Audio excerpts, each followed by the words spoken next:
le livre que je présente à la Biennale. Il s'appelle Oh Baby You're Okay. C'est un ouvrage que j'avais fait pour moi à l'origine, qui était vraiment pour me rappeler que ça allait aller. C'est une série de photos qui est survenue après un accident qui m'est arrivé, qui était assez douloureux, qui a mis mon corps en péril, qui m'a fait questionner sa capacité à fonctionner de nouveau. Et toutes ces photos, je les ai prises au Québec chez ma marraine, qui a une sorte de ferme. Et il y a eu différentes sortes d'images qui sont sorties de ce voyage. Des images un peu crues, justement, de mes blessures, où il y a eu une récurrence d'animaux morts qui revenaient régulièrement, des insectes, une grenouille. C'est quelque chose que j'ai pas mal continué à photographier, une espèce de petite fascination pour les insectes morts. Et j'ai trouvé beaucoup d'apaisement dans ce voyage, d'être entourée de vivants entièrement partout. Tout était vivant, tout était résilient, tout avait survécu. Et il y avait de la mort aussi partout.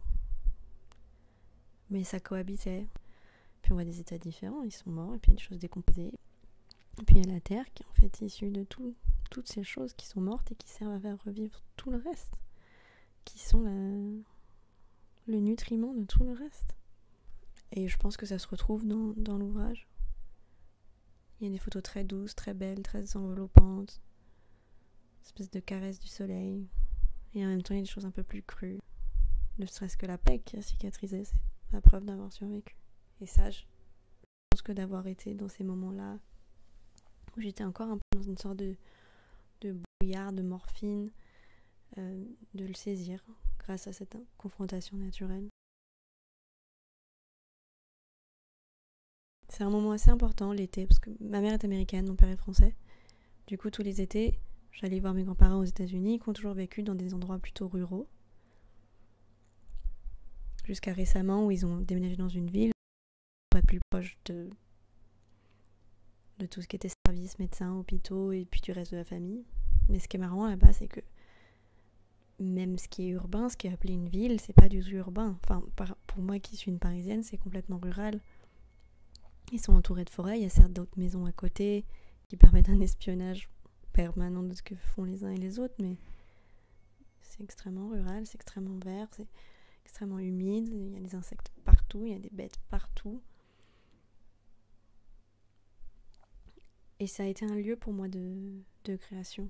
Surtout cette maison, j'ai beaucoup travaillé sur le lieu qu'on quitte. Ça a été une thématique récurrente dans mon travail et qui est surtout née là-bas.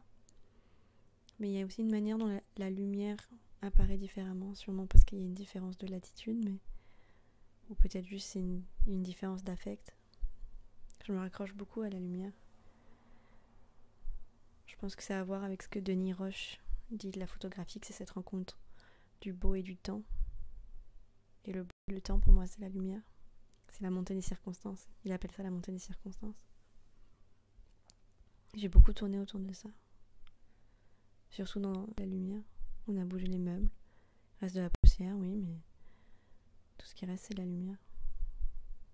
Mon travail est principalement photographique. Je l'ai beaucoup mis en page dans des éditions où petit à petit, le texte est revenu les habiller. En fait, non, pas habiller, complètement exister avec. Mais je trouve que cet endroit du livre est extrêmement beau, cette cohabitation sur le papier. J'ai essayé un peu de l'exporter sur les murs, mais je trouve ça tellement mieux dans un livre. On est en tête à tête avec, on peut le prendre dans tous les sens, on peut lire toutes les pages tout doucement, aussi doucement qu'on veut. On peut lire à l'endroit, à l'envers, on peut le caresser, on peut le posséder, on peut l'emprunter et l'en rendre et le prêter.